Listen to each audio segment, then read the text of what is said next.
Three, two, one. Good morning. Good morning, good morning, good morning. So, let's get all this stuff situated. Let's pop out the chat.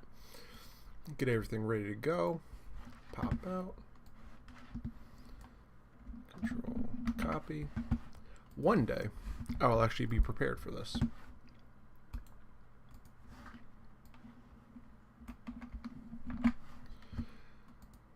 Alright, chat is live. Let's get this shared around to the Book of Faces.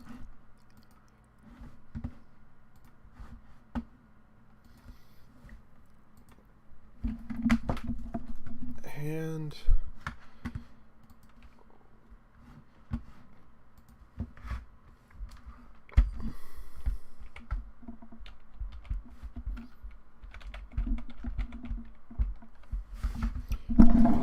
get that out of the way so I can type like a normal human being.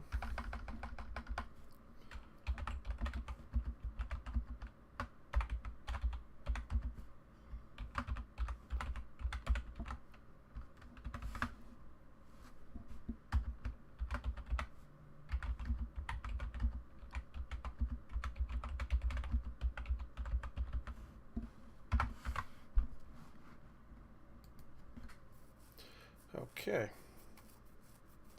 and that is shared around.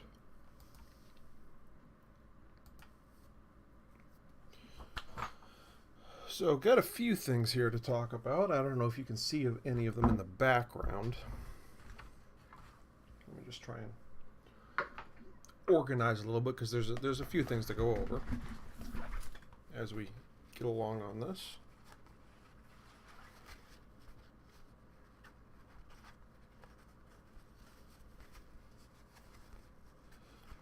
This elastic, little man got into my elastic and just kind of went haywire with it, which is always fun.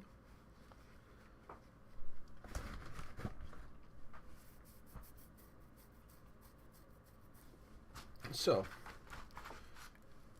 while I love having this bench here set up, I still have two more pieces of furniture to put together for this room before I can say this room is done. And I cannot wait to get them finished and installed.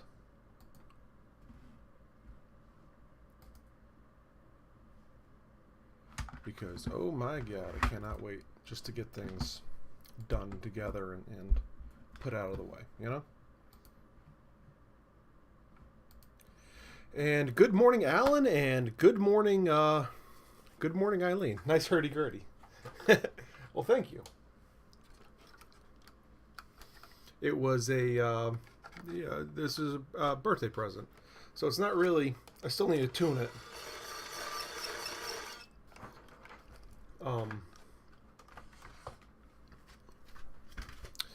This was a birthday present from the wife. It was, actually this will probably be easier to show you. From U Gears. And it's basically just a very simple model kit.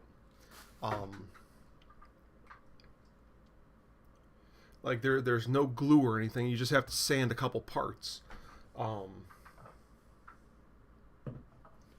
But it came together very nicely. It's a beautiful piece. It's just the fine adjustment is a little on it. Because I need to get this wheel here completely, the thing is I need to get this wheel completely concentric, and it is very difficult.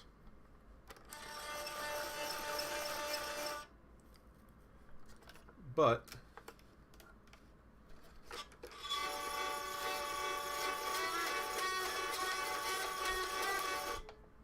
it does play, which is pretty cool.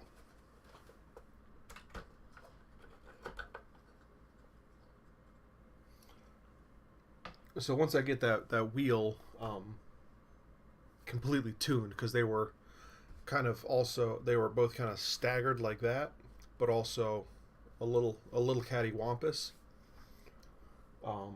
And a trick that I came up with to kind of get those trued up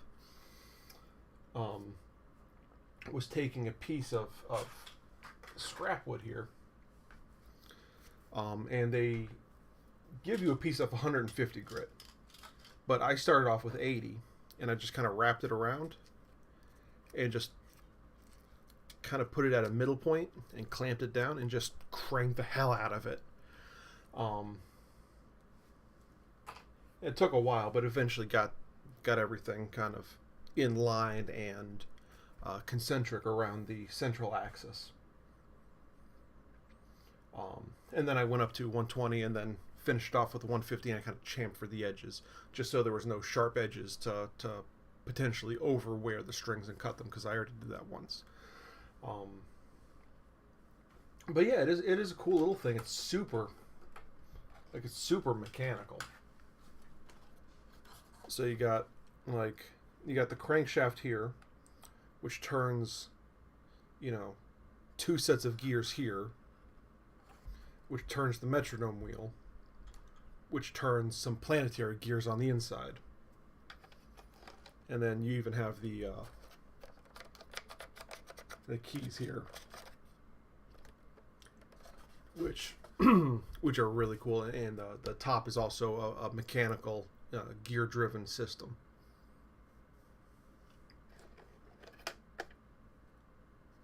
So it's a very cool little thing, and I've always wanted a hurdy-gurdy, but they're super expensive. But this whole kit here was like $150 or something. So, hey, there you go. And thank you for the happy belated birthday, Arlene. I appreciate that. But honestly, if you guys want to get one of these, definitely go through this company, because this whole model kit was as complex of a build as it was. It was very well made. It was very well illustrated. There's almost no text in the whole thing, like most models you get. But yeah, it is very well done. And the only actual tool you need to supply yourself, other than alternate grits of sandpaper, which they provide you with some and it would work. However, is like a knife or like a razor blade or something to really clean up some of the pieces. But yeah, for me it was like a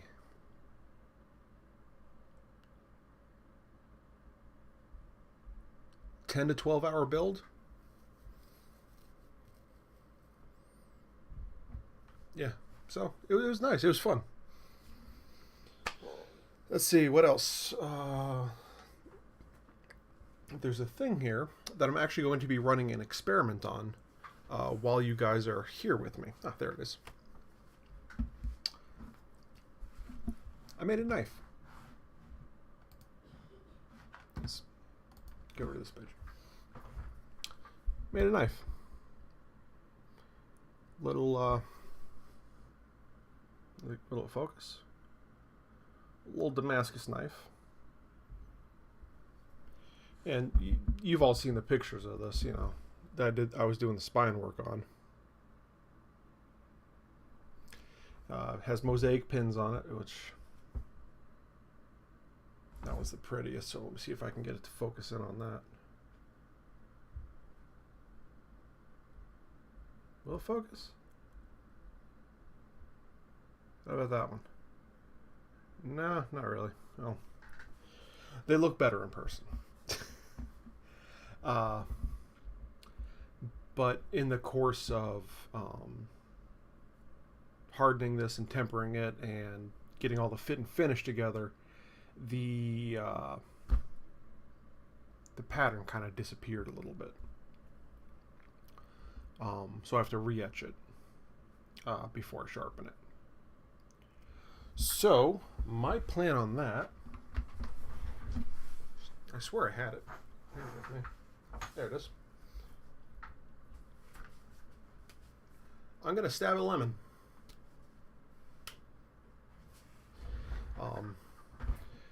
And the reason I'm choosing lemon is I also finished the black walnut handle with mineral oil and butcher block finish. So I had lying around. I wanted to get this done, and I figured that'd be a quick and easy way to do it. So we're going to see how this etch turns out.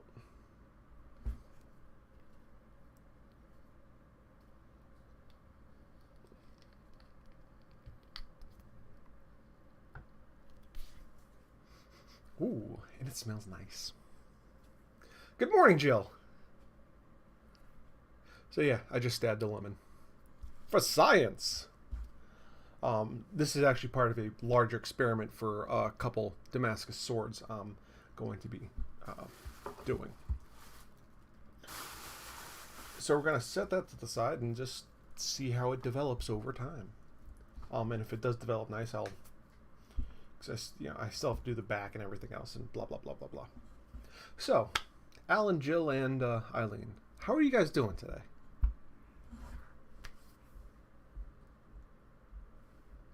It's awesome having the gang all here. Let me just say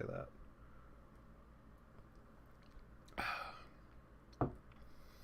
So, one thing I'm going to be doing today is actually making a little sheath for that.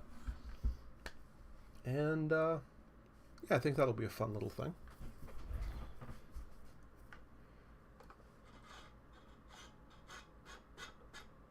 I need to find my tuner.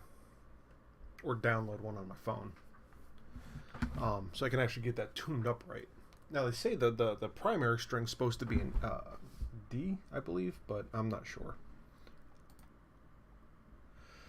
Let's see.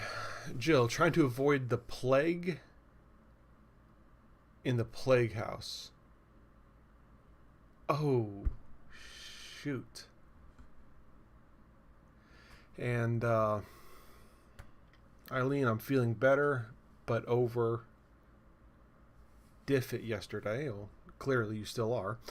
And going stir crazy in quarantine. That sucks, guys. I'm sorry to hear that. That is rough.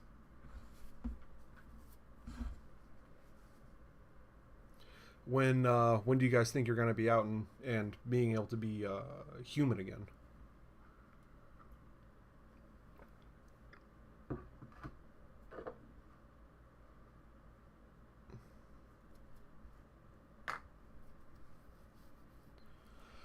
Let's see. And this thing also came with a little hammer too. Possibly Tuesday. Well, I hope so, because I go back to work Tuesday.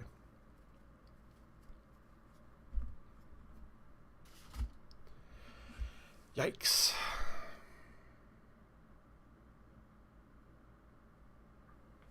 Well, I mean, if you have to go back, you have to go back. Right? There's not much you can do about that.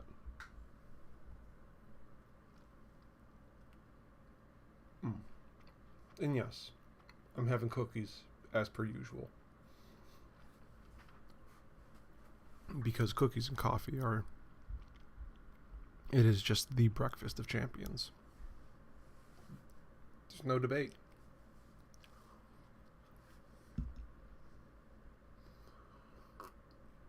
Unless, of course, you're eating Life cereal with Guinness instead of milk.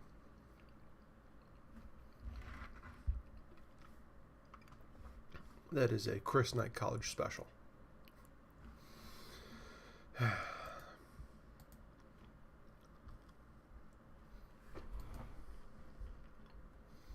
Let's see, but I also got a thing over there. I ended up picking up a 3D printer so I can start doing some models and stuff, and start potentially working doing some like lost PLA casting and stuff, because I have a bunch of aluminum and I have a nice big crucible, so time to start doing some stuff. right? And Jill, I had canned fruit salad. We were running out of milk, and that's super cool. Yikes. Hey, canned fruit's awesome. And that's super cool. Thank you. Before I start doing like the 3D modeling myself, I think I'm going to just try and download a few things. And that way I can like rings and stuff. And that way I can like make a sprue. And then I have a 3D I have a 3D pen. So if I just get just a rod of PLA, then I can use the pen to connect all the different stuff where I can print it monolithically, I guess. And then I can just cast a bunch of aluminum or copper rings or whatever. I want to do some open face molds and some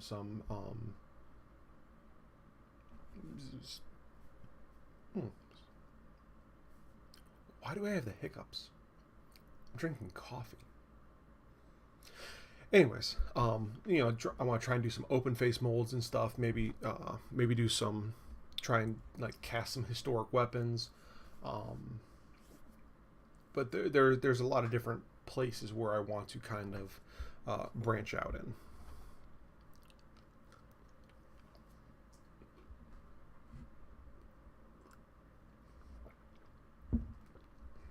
So, yeah.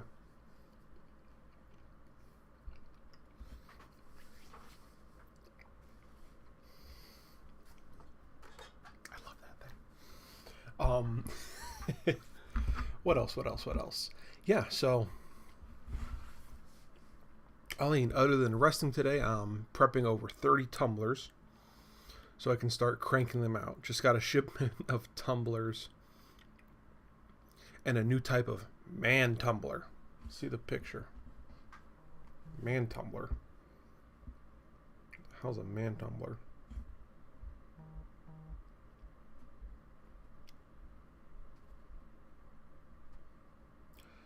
Oh.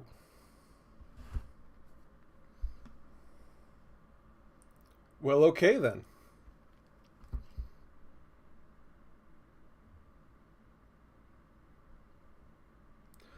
Just remember, if you're brave enough. Oh boy. So what are you gonna like do with those man tumblers? Are you just gonna like put stuff on the side, or demographic for the craft fair? These will sell very well.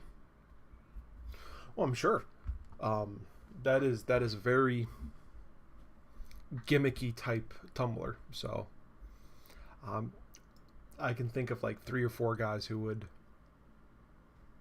really go for that. Unfortunately.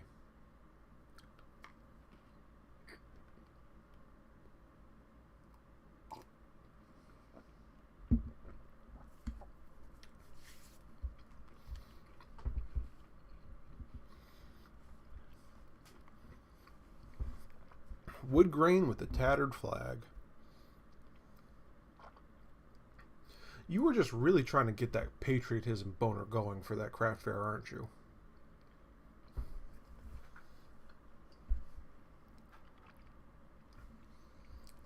But hey, if it works, if it sells, lean into it. Go full bore. Yep.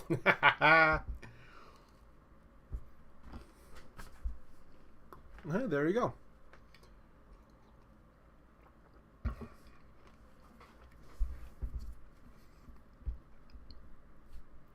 That is one thing I don't do enough. When I do like craft fairs and stuff, is I know the area and Tehran crowd.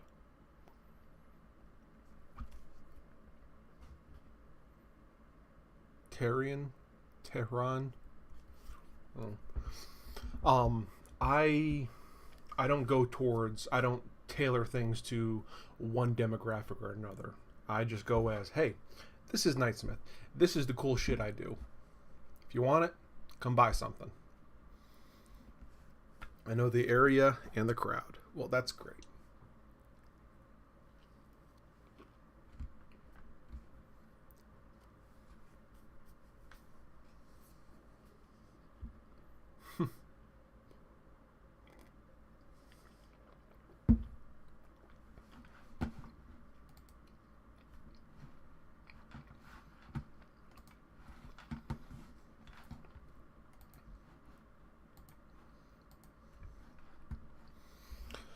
Oh, boy.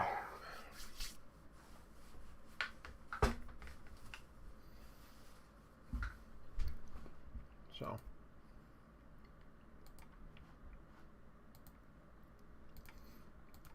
I don't know about you, but I'm really excited to see how this experiment's going to turn out. Let's see, Eileen. Custom tumblers are a little harder. Sometimes you have to lean into the audience. Well, yeah. No, that's the thing. Like, when you're getting a commission from somebody, it's one thing. But when you're trying to look out and project what's going to sell or what's not going to sell, you kind of have to kind of lean into larger demographics. I just don't. Probably because I'm stubborn.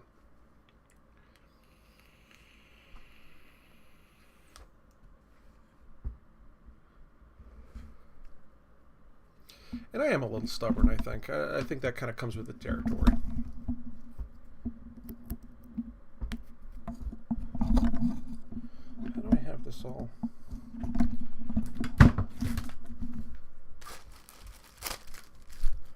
Wrapped up and stuff.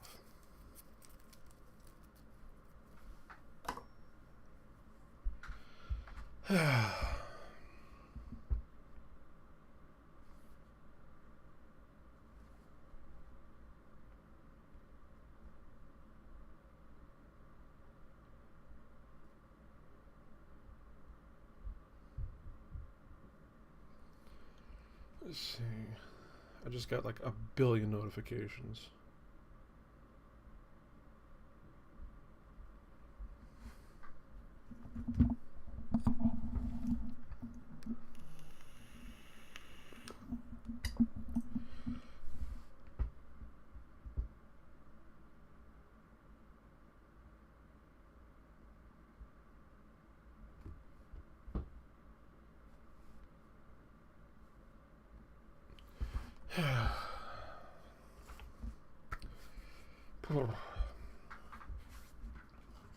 Impatient.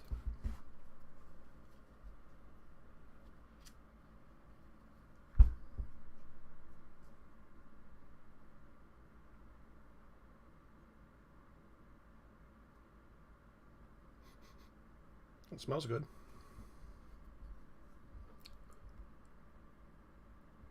It's starting to develop a little bit better.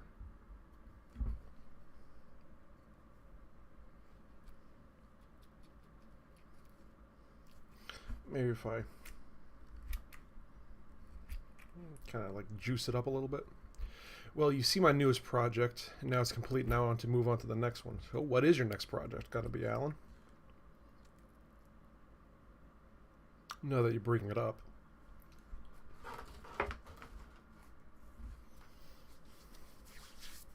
What are you planning? Because my next project, at least for in here, is to, well, I have two that I'm going to do, but one is going to be the primary focus because I'm also going to be getting a laser cutter within the next month or so. So to get the printer off the ground, I'm going to build a little bench. And actually, let me just pull it up because I could show you, because I did a whole thing of the of the house here, of my office. So I can just actually just pull it up and show you.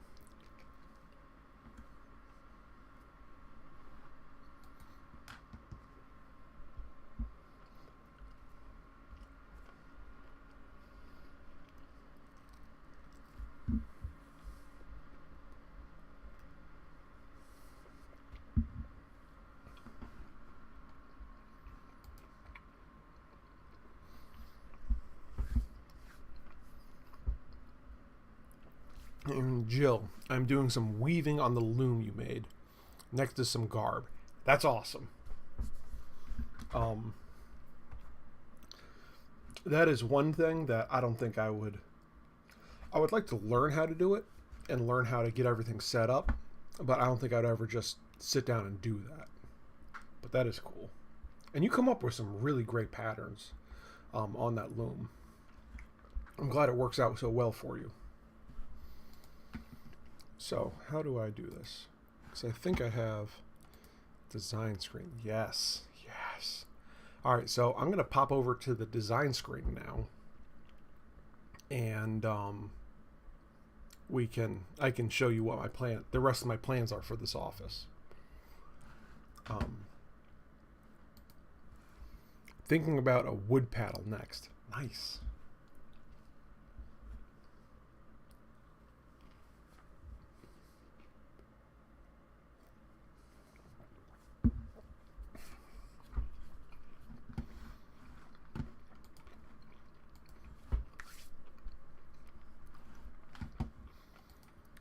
All right, so let me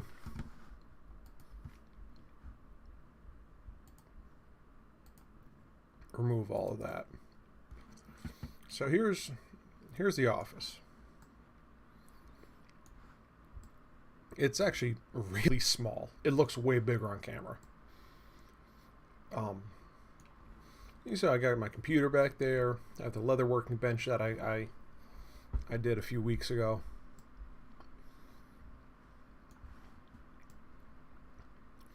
So this is my plan here. Having a bench that goes along this wall here. So, there's the window. Well, here's the window. So I can have my 3D printer set up here. And then get my laser engraver cutter thingy set up here. And then still have some space to do some sewing. And of course, with the sewing bench, I would have French cleats just like that, just to help organize things, like put my needles, my Olfa cutter, just stuff. And of course I would need overhead storage for my patterns and the filament and stuff, and maybe some of the models I worked on or I'm currently working on. And storage over here for all the different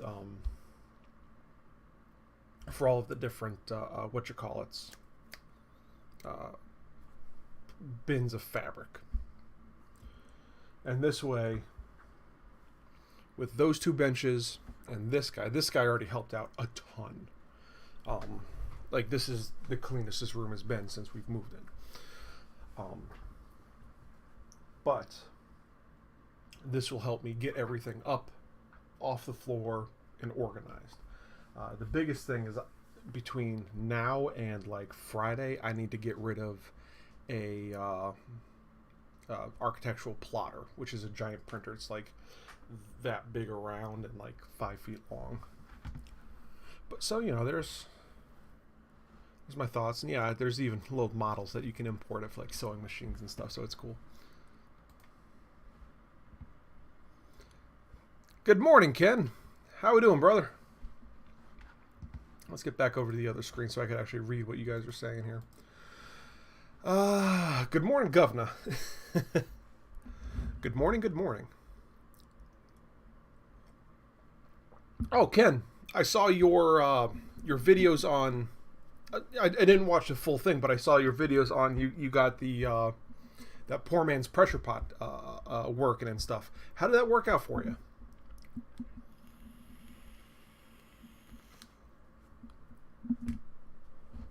because I wasn't able to finish watching both videos. I saw on the second one you had clamps on there, so I'm thinking you had it overpressurized the first time. Did it just pop apart on you, or like what was the main issue, I guess? Time to check the knife again.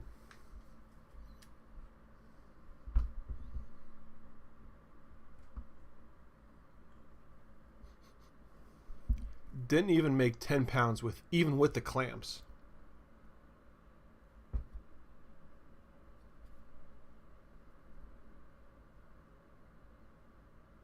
Okay, the pattern's starting to come back out again.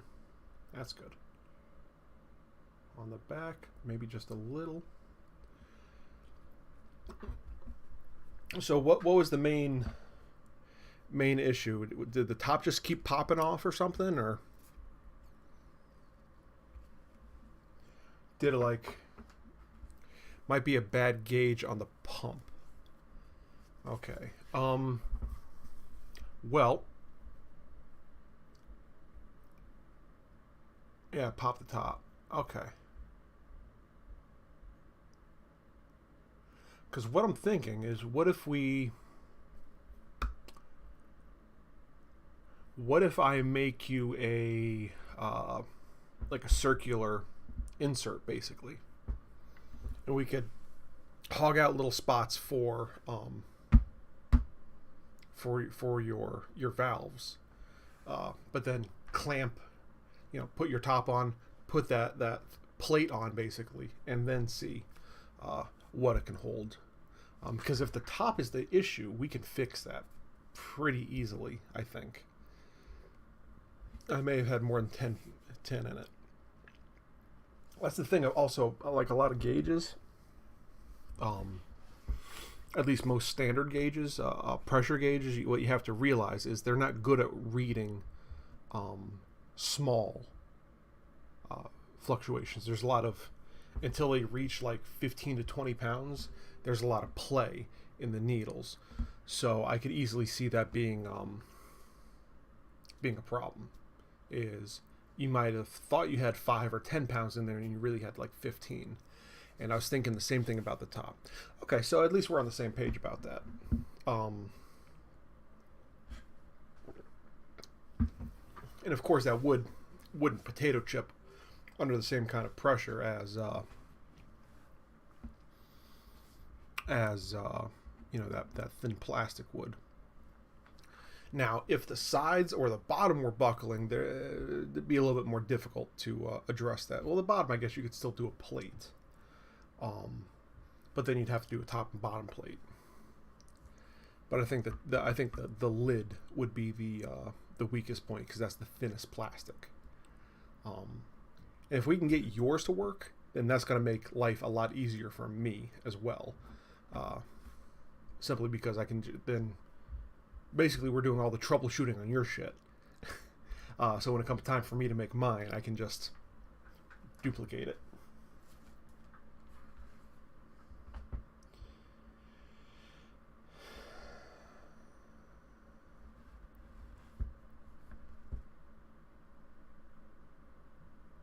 Ooh. Weaver just put out a video I want to watch. Easily skive any thickness of leather to a thin edge. Nice. That's something I actually have issue with. And now that I have this done, because I had to get this done first. I'm going to be switching back over to the shoes today. I'm only doing one shoe to start with. Get all the patterns. Put them over here. More patterns. So for the shoes, I got my sole plate. Ken, I was trying to duplicate someone else's success. Yeah, and see, the thing is, like, with YouTube, you see only a lot of times you only see the highlights of a project. You don't see someone sitting down and cussing for 45 minutes and doing their own research. At least most of the time you don't. So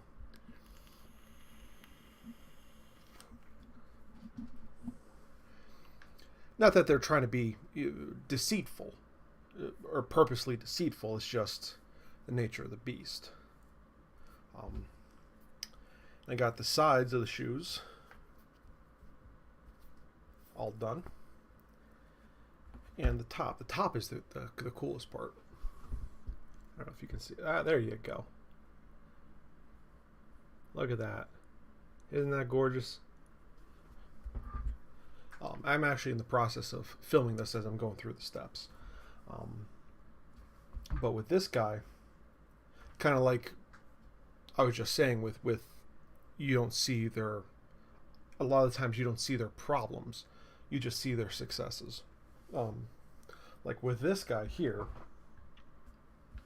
I am only filming certain parts of it.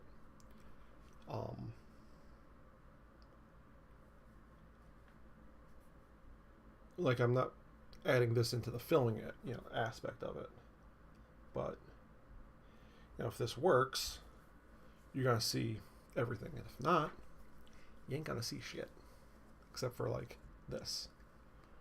But I mean, looks like a shoe. See, the hardest part, and the part that's going to give me the most trouble, I think, with this, is the elastic.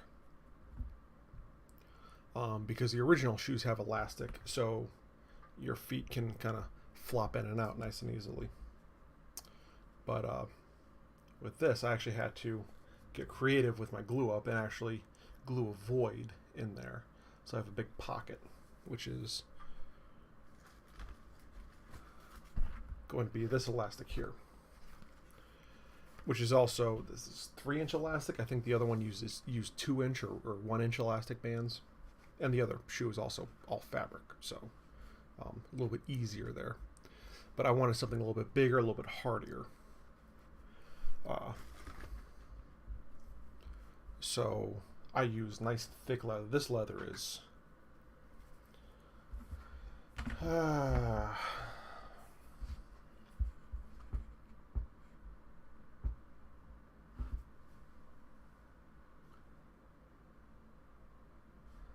at least 1/8 of an inch thick. So this is some thick leather. Almost as thick as the leather you used, Alan. So actually make a really good paddle. But I made belts and stuff out of this before. And any direction you cut a belt from on this, it's sturdy. That kidney belt I actually just posted or reposted on Knightsmith was made out of this leather. That's where I got it from.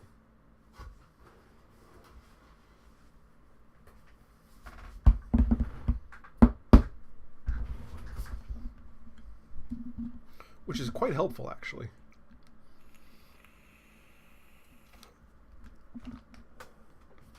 I love it when I can use the excess from that's already bought and paid for from one client to further my goals on other projects.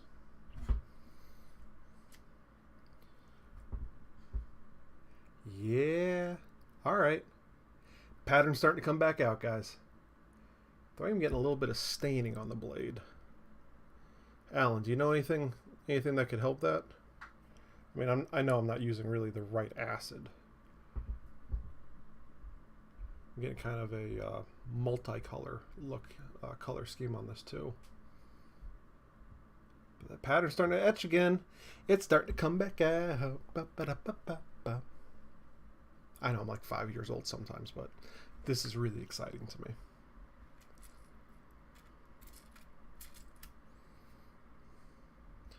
Just kind of work that blade in there a little bit, get those juices flowing. Just kind of push it in a little bit, and just get it all nice and juicy in that slot that I created. And push it deep into the hole, and we're gonna let it sit.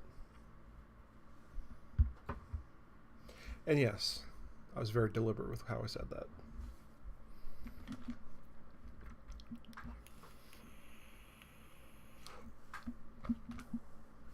But my idea was to actually before getting a pressure pot, it was to actually use a pressure cooker.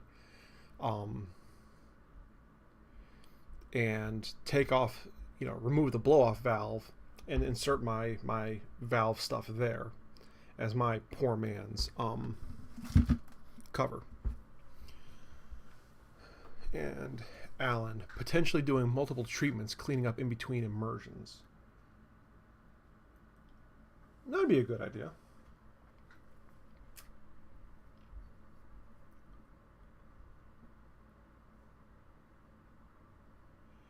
Oh, actually that staining gone now.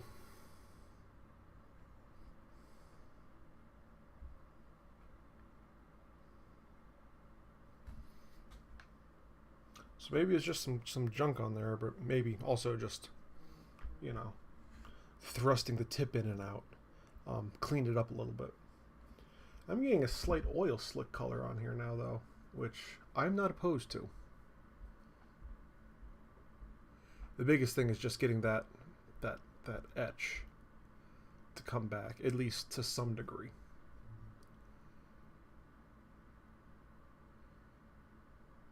Even if it's not as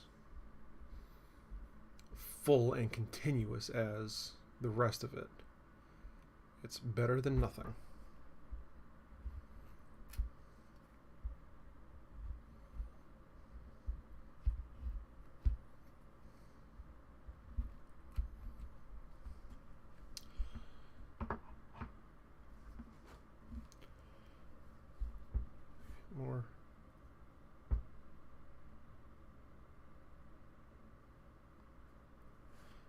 More notifications. I always get so many notifications. I never get this many when I'm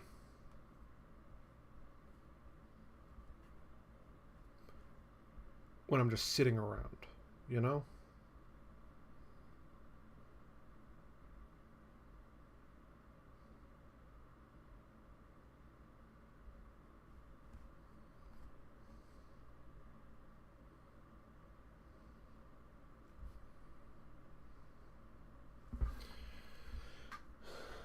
But I find that's kind of the same thing with like most of life. Like when I'm bored, no one wants to do shit. No one wants to talk. No one wants to go do anything. Nothing. As soon as I'm busy, the world needs my attention. And Alan may work on a set of cuffs and collar out of the blue leather. Ooh, that would be nice. I actually have a few potential commissions for some kink stuff as well, so that might be something I need to start on at some point here soon.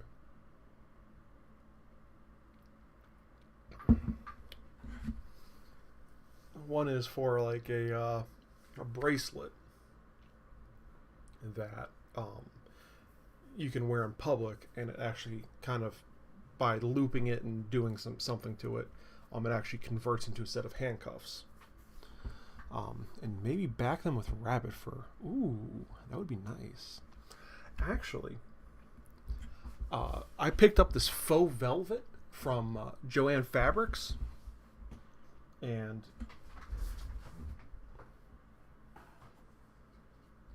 actually what I'm backing the insides of my shoes with. It takes the glue very nice, and it is very nice. And the Joann Fabrics near me is actually moving locations, so they're selling everything dirt cheap. I got like 4 yards for like $10. When normally it would have been like 60. So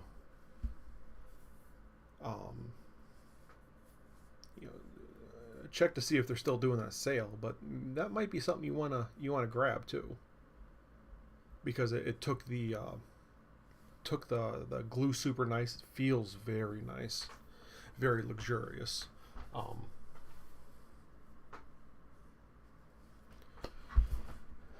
But it sounds like half you want me to go back to talking about the dark side of Knightsmith.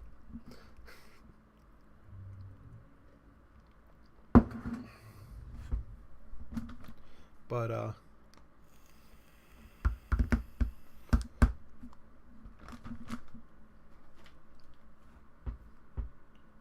notifications. Why?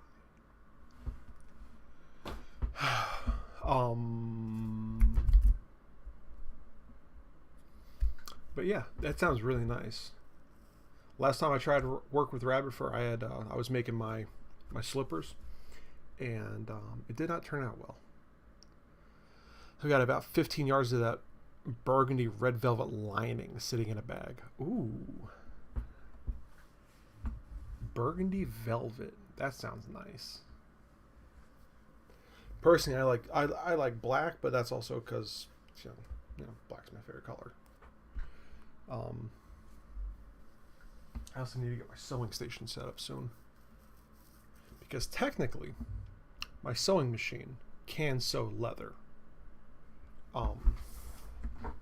It's thinner leather, like it can easily do garment weight, but I'm wondering if it can do like my wallets and stuff too.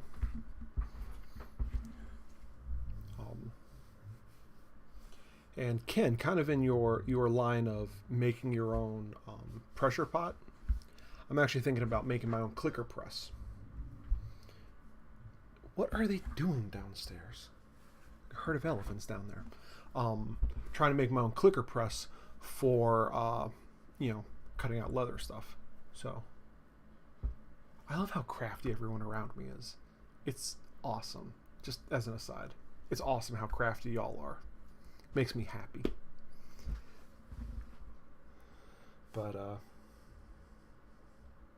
yeah, so I think my plans for the week are to get that table done, get rid of my plotter. So if anyone wants an architectural plotter, hit me up, because I'm getting rid of it this week. No money, just needs to go. And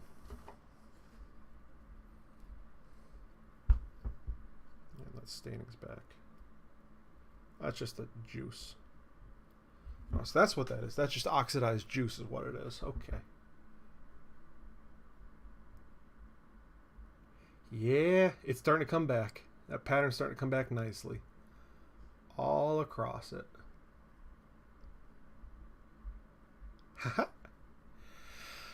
Need to pick up some blue, yellow, and black velvet to go along with the Harry Potter themed thuddy paddles. Yes, you do. I'm not sure if that's something you can buy.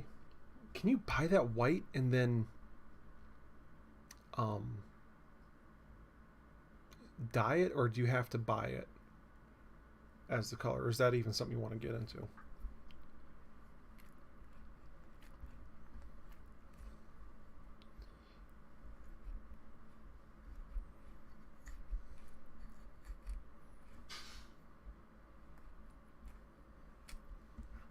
I'm happy this is actually like working. That makes my little heart happy. I'm gonna have to get like a swab or something once the blade is done and do like the spine and do the whole thing. But it's actually working. I don't think I'm gonna be able to use that trick for the swords though. Oh, Alan, by the way, what is your thought on not differential hardening, on point dropping with blades and stuff that are forged really thin? In essence, as the steel contracts, as it cools, it contracts. So the thinner steel cools faster and hardens, which kind of puts a downward curve into a blade. I'm thinking to help combat that about putting a fuller, forging in a fuller across most of the back of the blade to kind of give it a thickness balance, even though the spine is going to be thicker.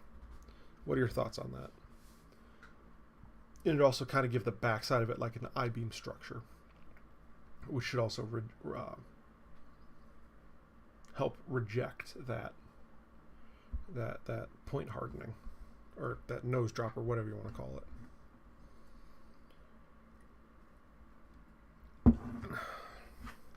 Because there is science into heating up shit and beating it with a hammer. There's a lot of science in it actually. A surprising amount.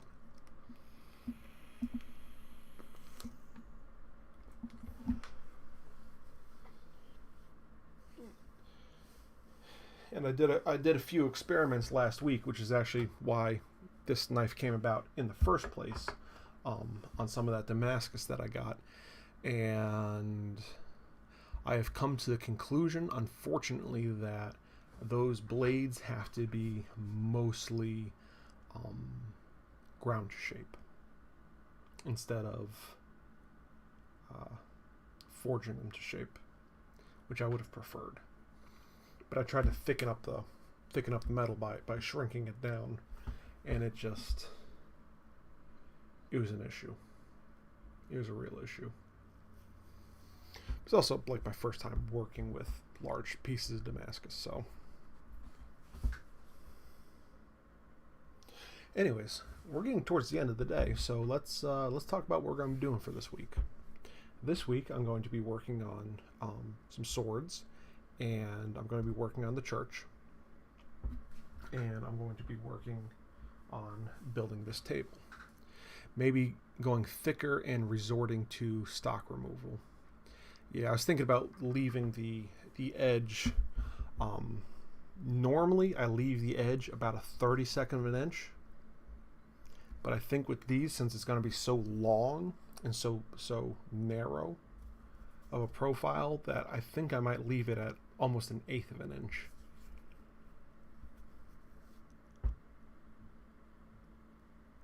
Maybe going thicker and resorting to stock removal. Yeah. I was kind of afraid you were going to say that, to be honest, but such is life.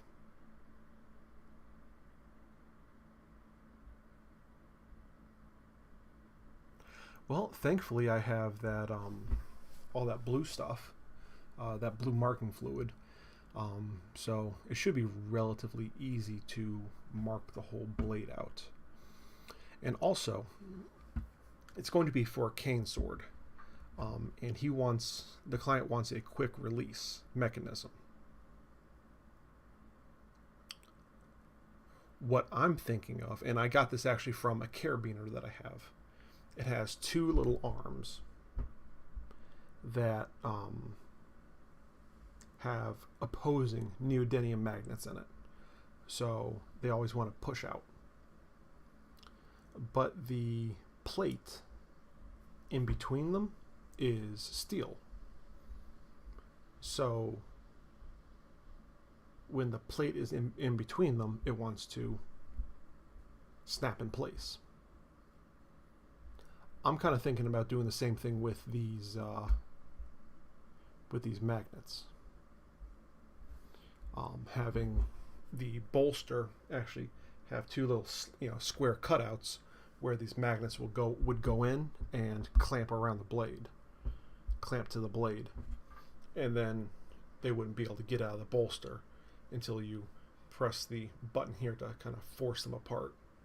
And then as the blade is withdrawn, they want to be repelled until you put them back through and it clicks into place. What are your thoughts? Or am I overthinking it? The CX I'm still working on is about an 1/8 inch, maybe more thick. Yeah, I'm kind of thinking that's where I might have to go with it.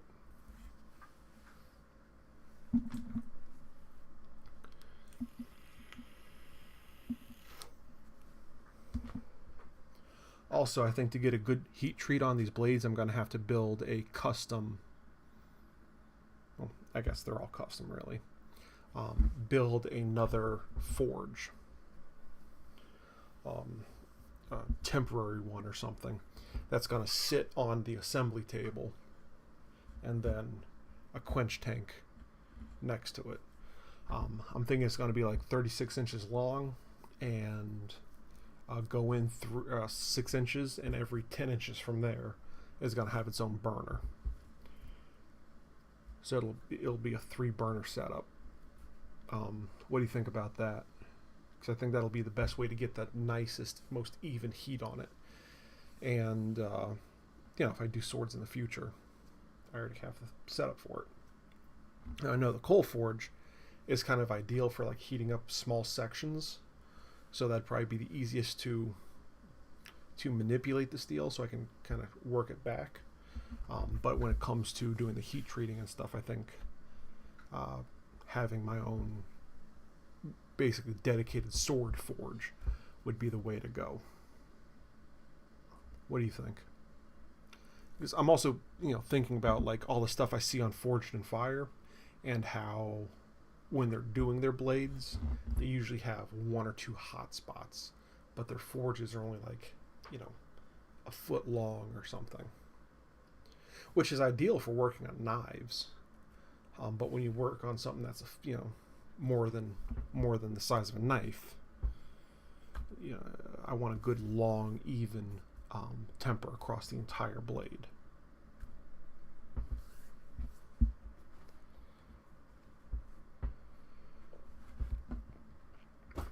So I have a lot to work on this week. What about you guys? What are you guys working on this week? I mean, Ken, I know you're going to be at work. And Eileen, you said you're going to be doing tumblers and stuff. And Alan, you might be doing the... So I guess everyone has a good amount of stuff to work on.